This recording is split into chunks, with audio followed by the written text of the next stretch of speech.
প্রিয় দর্শক, আসসালামু আলাইকুম ওয়া রাহমাতুল্লাহি ওয়া বারাকাতুহু। সবাই কেমন আছেন?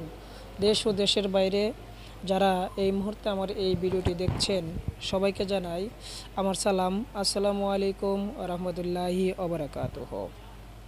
বিশেষ একটা কারণে আজকে আপনাদের সামনে আমি একটা ভিডিও নিয়ে হাজির হলাম। বিগত কয়েকদিন আগে আমার ভাই কাজী দুলাল আহমেদের নামে একটি মিথ্যে সংবাদ প্রচার করেছেন আমাদের গ্রামের কাজী আব্দুল মান্নান সাহেব। উনি আমাদের প্রতিবেশী। আমরা এক গ্রামে বসবাস করি। আমাদের বাড়ির পাশেই ওনার বাড়ি।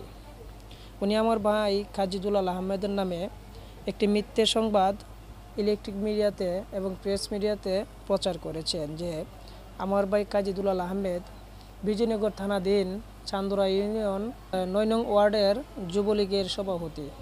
যুবলীগের সভাপতি শামীম সুদুরের বাপ দেখিয়া শামীম শেরমানের বাপ দেখিয়া ফেরা এই দাপটটা দেখায় আমার জায়গাটা বলে দেয় না না হ্যাঁ মানে না। এই মিথ্যে প্রচার করাতে আমরা প্রতিবাদ জানাচ্ছি, কারণ আমার ভাই কাজী দুলাল আহমেদ কোনো সাংগঠনিক কোনো দলের সাথে জড়িত নয়। সে আমাদের উপরে দাবি করে আমাদের বাড়িতে জায়গা পাবে, ওই উদ্দেশ্যে সে 2015 সালে একটা মামলা দায়ের করে, বন্টনের মামলা। ওইটার জবাব আমরা দেই। ওই জবাবে তার মামলা খারিজ হয়ে যায়। পরবর্তীতে সে আপিল করে, আপিলে আবার ওই মামলাটারে জজ কোর্ট থেকে নিম্ন করে আবার এটাতে রিমান্ডে দিয়ে দেয়। ওই রিমান্ড মামলা এখন চলমান অবস্থায়, এমনকি শেষ পর্যায়ে সাক্ষীও শেষ, ওইটা আগ্রুমেন্টের পর্যায়ে এবং রায়ের পর্যায়ে আছে। সেই সুবাদে সে বুঝতে পারে হয়তো বা যে মামলাটা সে কোনোভাবে টিকতে পারবে না, ওই চিন্তা করেই সে উদ্দেশ্য প্রণোদিত ভাবে আমার বিরুদ্ধে এই যুবলীগের নেতা বানাই আমার হ্যারাস করার জন্য, বিব্রত করার জন্য, বিভ্রান্তি করার জন্য এই সংবাদ করে। আর দ্বিতীয় পর্যায়ে আমি কোনো দলের সাংগঠনিক পর্যায়ে কোনো পদ পদবিতে আমি নাই। আমি সাধারণ মানুষ, সবার সাথে আমি মিশে চলাফেরা করছি।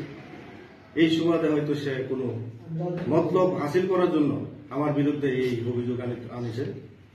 এটার জন্য আমি প্রতিবাদ এবং নিন্দা জানাই। উনি এ বিষয়ে আরও বলেন যে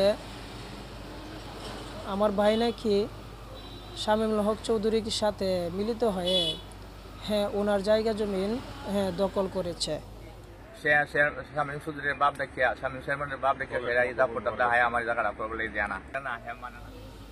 এই কথাটাও ভিত্তিহীন, মিথ্যা। কারণ আপনাদেরকে আমি ক্লিয়ার করি, 2015 সালে আচমকা উনি গ্রামের কারোর সাথে চলা পরামর্শ না করে এমনিতেই আমাদের নামে একটি মামলা করেন।